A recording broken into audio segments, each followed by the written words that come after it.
प्रदेश चुनाव में अपराधियों को लेकर समाजवादी पार्टी पर हमलावर बीजेपी ने अब खुद ही बता दिया है कि इस चुनाव में उसके कितने उम्मीदवार दागी हैं। यूं तो हर उम्मीदवार को नामांकन के वक्त अपना हलफनामा दाखिल करना होता है और बताना होता है कि उस पर किन किन धाराओं में किन किन थानों में मुकदमे दर्ज हैं। लेकिन अब उत्तर प्रदेश बीजेपी ने ट्वीट करके अपनी वेबसाइट का लिंक दिया है और बताया है कि अब तक उसने कुल 113 ऐसे उम्मीदवारों को टिकट दिया है जिन पर आपराधिक मुकदमे दर्ज हैं। नमस्कार, मैं हूं अविनाश और आप देख रहे हैं अनकट। यूपी बीजेपी का ट्वीट देखिए।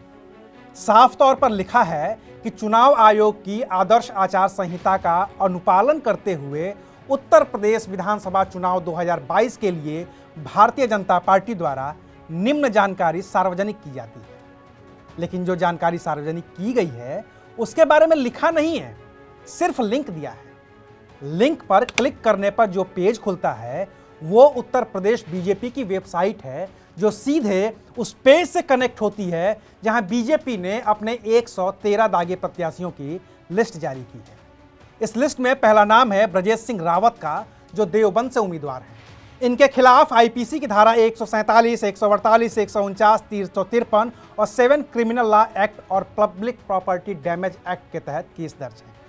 इसके अलावा थाना भवन के सुरेश कुमार, नकुड़ के मुकेश चौधरी, फतेहपुर सीकरी के बाबूलाल, मेरठ कैंट के अमित अग्रवाल, हस्तिनापुर के दिनेश कुमार, बुढ़ाना के उमेश मलिक के खिलाफ आपराधिक मुकदमे दर्ज हैं। उत्तर प्रदेश के डिप्टी सीएम और सिराथू से बीजेपी उम्मीदवार केशव प्रसाद मौर्य पर भी कई गंभीर धाराओं के अलावा जानलेवा हमला और SC/ST एक्ट के तहत भी केस दर्ज हैं, जिसका खुलासा खुद बीजेपी ने किया है।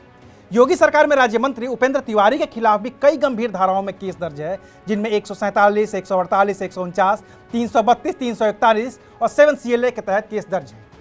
योगी सरकार में ही मंत्री आशुतोष टंडन पर भी 147, 148, 149, 188, 332, 336, 341 के साथ ही हत्या की कोशिश के तहत दर्ज किया जाने वाला 307 और 360 आईपीसी का भी केस दर्ज है।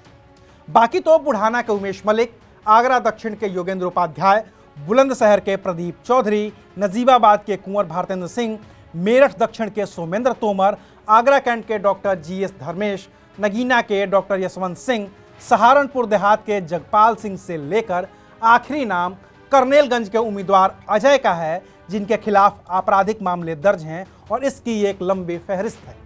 कुल मिलाकर बीजेपी ने 113 ऐसे प्रत्याशियों की लिस्ट अपनी खुद की वेबसाइट पर जारी की है जिनके खिलाफ गंभीर आपराधिक मुकदमे दर्ज हैं।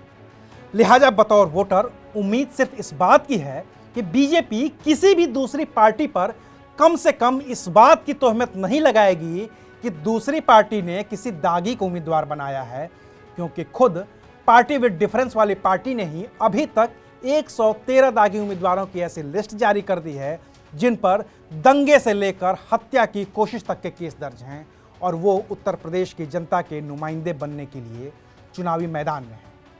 तो आज के लिए बस इतना ही।